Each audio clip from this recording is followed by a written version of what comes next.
Horas, Majua-jua, Jua-jua, Yehuvu. Terimalah salam khas Sumatera Utara dari saya, Pendeta Joni Alexander Lonto.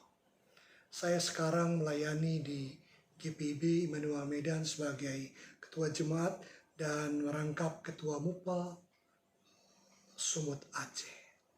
Bapak Ibu Saudara sekalian, ketika ditanya apa visi dan misi saya, menurut saya visi dan misi GPIB sudah ada. Hasil persidangan sinode khususnya dalam PKU-PPG sudah ada.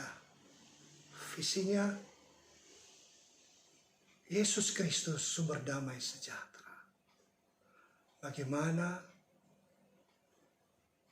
visi kita mewujudkan damai sejahtera itu. Misi ada 3 kata kunci menurut saya. Yang pertama, pembaruan. GPIB menjadi gereja yang terus-menerus memperbaharui diri. Kedua, contoh teladan. Dimulai dari keluarga-keluarga warga jemaat. Dan ketiga, rumah bersama. Sesuai moto GPIB, Lukas 13 ayat 29, utara, selatan, timur, barat, duduk di meja perjamuan Tuhan. Dan dalam konteks Indonesia dengan kepelbagaian agama dan aliran kepercayaan, itulah rumah bersama kita. Mari kita bangun dalam keperbagaian untuk pertumbuhan dan pembangunan gereja. Lalu, rekonstruksinya bagaimana? Menurut saya, pilar GPIB sudah baik. Pilar teologi, dengan pemahaman iman, pilar misiologi dengan PKUPG, pilar eklesiologi dengan tata gereja, dan grand design, itu sudah baik. Hanya saja, tatanan konseptual itu jangan berhenti dalam tatanan konseptual.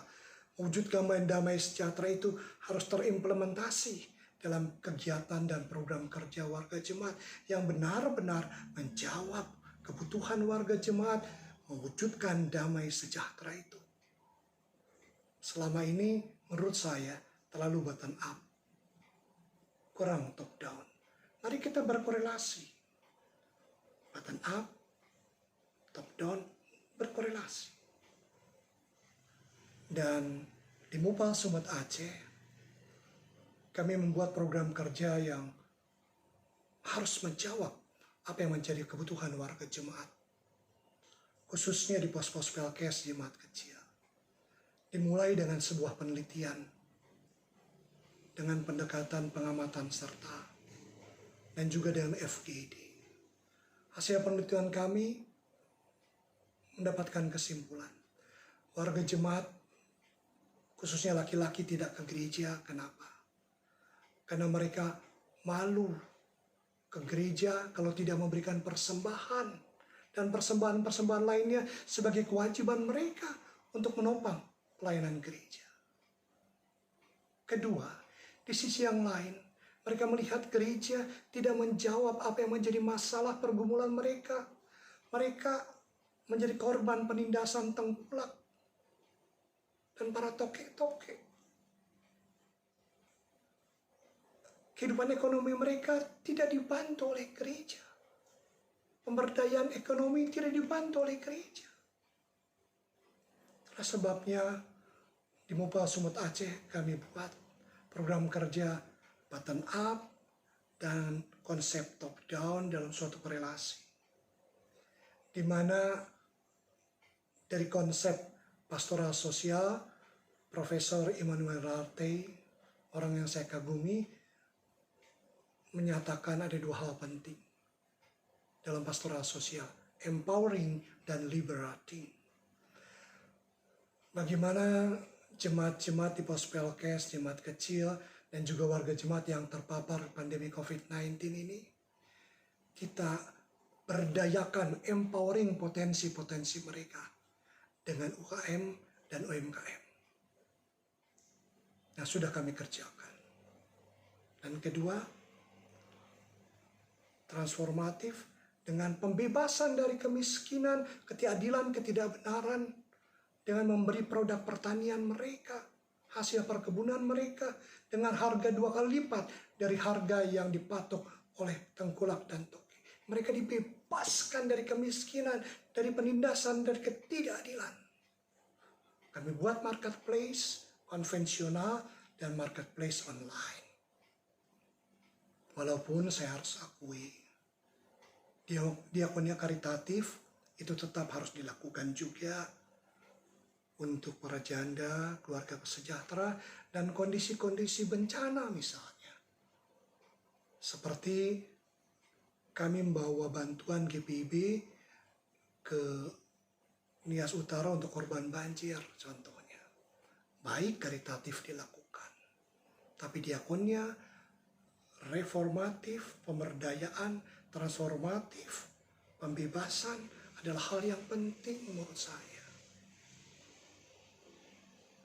Coba, kalau di mupel-mupel dibuat program seperti itu, maka damai sejahtera itu bisa membebaskan warga jemaat dari kemiskinan, dari penindasan. Sehingga menurut saya GPIB ke depan dengan konsep ini, jemaat Pospelkes, jemaat kecil akan menjadi subjek pelayanan, bukan objek lagi.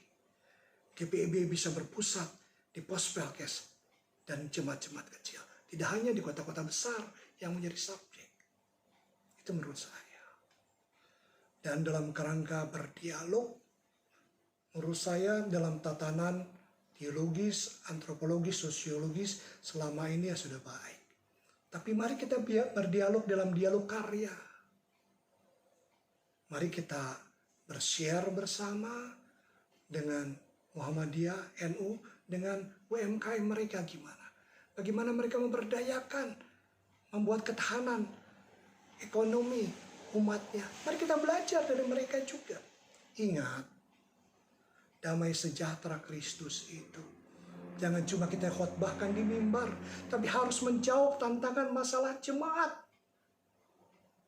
Harus dijawab. Bukan cuma khotbah. Dan ketika ditanya bagaimana dengan kolektif kolegial dalam struktur Majelis Sinode GPIB, menurut saya GPIB kan sistem pimpinannya presbiteral sinodal, sunohodos. Kepimpinan bersama, berulang eksekutif, bukan personal eksekutif, bukan.